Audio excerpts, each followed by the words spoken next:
Hello guys, welcome to Pakistani real reaction. तो कैसे हैं आप सब? उम्मीद है आप सब बढ़िया होंगे और मजे में होंगे। मेरा नाम है नाम मुदस्सिर। मुबशिर। वो रिएक्शन निकल आया जिसका सारे वेट कर रहे थे।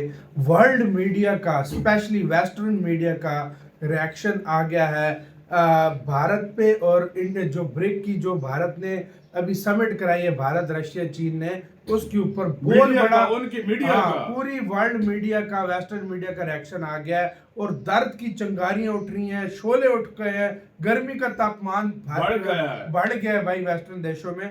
क्या बोल रहे हैं वो लोग, सारा देखेंगे, बाकी बातें करेंगे बाद में। तो स्टार्ट। ये ट्वीट आपको बता देगा कि इस समय पश्चिमी देशों की सरकारें तो छोड़िए, आम जनता क्या सोच रही है ब्रिक्स के बारे में। देख सकते हैं, ये एक बहुत ही फेमस ट्विटर अकाउंट है जो कहता है कि आप देख सकते हैं कि रूस के अंदर कितने बड़े बड़े नेता आ रहे हैं ब्रिक्स समिट में शामिल होने के लिए। पीएम मोदी, शी जिनपिंग, दक्षिण अफ्रीका के राष्ट्रपति और इसके अलावा 30 से ज्यादा देशों के प्रतिनिधि पहुंच रहे हैं। और ब्रिक्स समिट 21वीं सदी का सबसे बड़ा इवेंट बन चुका है। और हमारे नेता कहते हैं, यानी कि जो पश्चिमी देशों के नेता है, वो कहते हैं कि हमने रूस को आइसोलेट कर दिया, यानी कि दुनिया में अकेला कर दिया। लेकिन अब समय आ गया है ये सोचने का कि वाकई में ही क्या रूस आइसोलेटेड है या फिर हमने खुद को आइसोलेटेड कर लिया है पूरी दुनिया से दुश्मनी करके। इतना ही नहीं, पश्चिमी देशों के वो सबसे बड़े मीडिया हाउस जो कि भारत के खिलाफ सबसे ज्यादा जहर फैलाते हैं ना,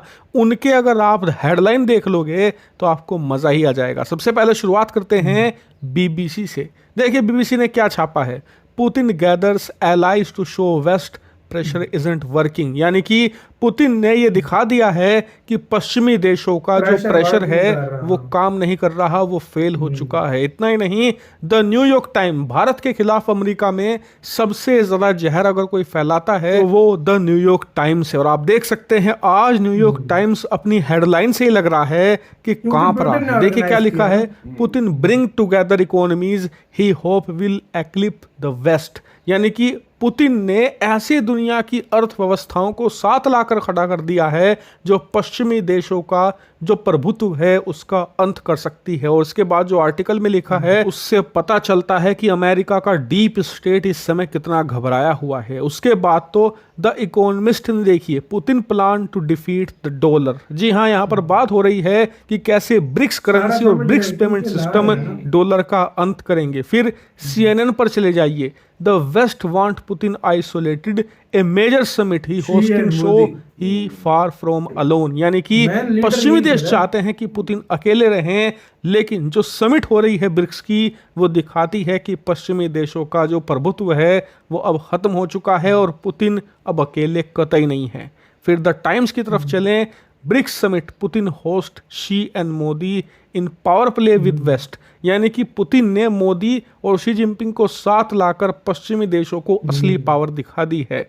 वाशिंगटन पोस्ट वो लिखते हैं, Putin host a summit to show the West it can't keep Russia off the global stage, यानी कि पुतिन ने यह दिखा दिया है पश्चिमी देश रूस और उसके सहयोगी देशों को ग्लोबल स्टेज से दूर नहीं ले जा सकते। और उसके बाद आते हैं टाइम पर।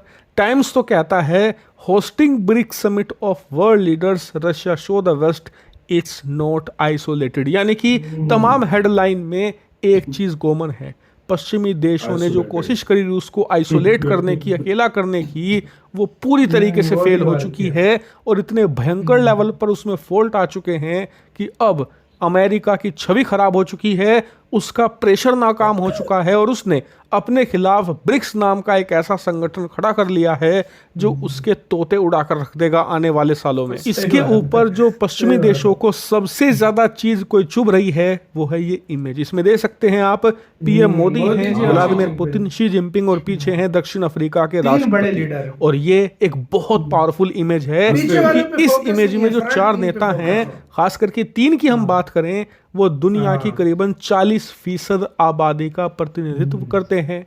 दुनिया की करीबन 30% अर्थव्यवस्था को लेकर चलते हैं, यानी कि एक बहुत ही शक्तिशाली ब्लॉक है ये। अभी तक इसमें एक ही मिसिंग पीस था, भारत। भारत अभी तक इनके साथ पूरी तरीके से नहीं जा रहा था, लेकिन कनाडा, अमेरिका ने मिलकर पिछले 6 महीनों में जो किया है उसके बाद इन्होंने खुद ही भारत को मजबूर रूस कर और दिया। चीन की तरफ धकेल दिया है।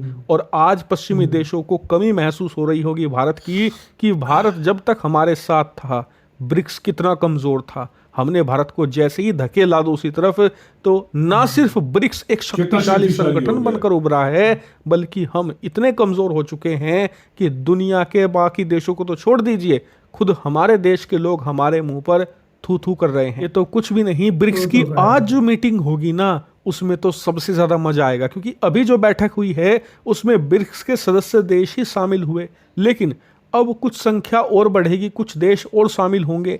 इसके अलावा कुछ इनफॉर्मल देश भी हैं जिन्हें इनवाइट किया गया है, जो सदस्य भले ही नहीं हैं, लेकिन फिर भी वो ब्रिक्स की समिट में हिस्सा लेंगे, उनके साथ बैठक होगी। तो यानी कि इन तमाम राष्ट्राध्यक्षों की संख्या 30 के पार चली जाएगी, जो ना सिर्फ G7 से ज्यादा है बल्कि G20 को भी पार कर जाएगी। और पश्चिमी देशों का जो धुआं निकलेगा उस इमेज को देखकर और उस बैठक के नतीजों को देखकर, वो देखने लायक होगा और मैं मजा आपको जरूर दूंगा। इसीलिए चैनल को सब्सक्राइब कर लें। इसी के साथ हो यार वीडियो खत्म। धुएं निकाल दिए भारत ने और ब्रिक्स ने यार। सीरियसली क्या कमाल का ग्रुप में भारत शामिल है यार। आज से पहले तुमने देखा हो ब्रिक्स में इस तरह का दुनिया की नजरें गई हो? आज से पहले नहीं। ये वाला ये क्यों हुआ है? मोदी जी और शी जिनपिंग दोस्त बन गए। ये इसी वजह अभी तक ब्रिक्स होता था, कोई घंटा इतना इसको जलता नहीं था। मैं मानता हूँ यार ब्रिक्स उस टाइम भी था, लेकिन दो देश जो मेन थे वो नाराज थे एक दूसरे से। अब इनकी 16 हो गई और कल मीटिंग पहली भी हो गई है। बैंड बाज गई है वेस्टर्न देशों की। सबसे मेन बात, सबसे बड़ी बात, इस टाइम देखो दुनिया को पता चल गया है कि पड़ किस तरफ भारी है। ये बात सच है। दुनिया को अब पता लगा कि एक तरफ नेटो है तो एक तरफ अब ब्रिक्स होगा। चाहे G7 देख लो, चाहे G20 देख लो, उससे बड़ा बन गया ये ब्रिक्स। सही बात है। और ये देखो, मैं आपको बता रहा हूँ, ये तो अभी खुद इन्होंने शामिल नहीं किए। जिस दिन इन 5 देशों ने मिलकर फैसला किया कि अब हम और देशों को भी शामिल करते हैं, लाइन लग जाएगी। ये तो अभी खुद शामिल नहीं कर रहे भाई। ये अभी ज्यादा नहीं कर रहे, इस ग्रुप को और शक्तिशाली करेंगे और ऐसे मेंबर ये चुन के ला रहे हैं जो भाई शामिल करने लायक हो और जो बहुत पावरफुल हो। जो अब एरा देश तो अब ये नहीं शामिल ये मेरे ख्याल से इंडिया ने मैसेज दिया एक किस्म का कि भाई आपने मुझे वीटो पावर नहीं दी। मैं एक मिनट बताता हूँ, आपने वीटो पावर नहीं दी मुझे, देखो मेरी इधर पावर क्या है। और तीनों उसके बाद ये भी बताया कि आप लोग मेरे खिलाफ जाकर दूसरे देश का साथ देते हो। देखो मेरे एक सिर्फ हाथ मिलाने से चाइना से पूरी दुनिया की हेडलाइंस बनी हुई है। दुनिया हेडलाइंस सिर्फ इंडिया और सारे यही बोल रहे हैं। पुतिन अपने साथ मोदी और शी को ले आया है और ये गेम बहुत खराब। और मैं आपको एक बात बताऊं, बहुत बड़ा रोल है पुतिन का इन दोनों की शामिल करना। तो आपका कल मीटिंग भी हुई है बड़े साल बाद, तो आपका इसका कहना है? अपनी राय बताएं अपना। बहुत ज्यादा ख्याल रखना था।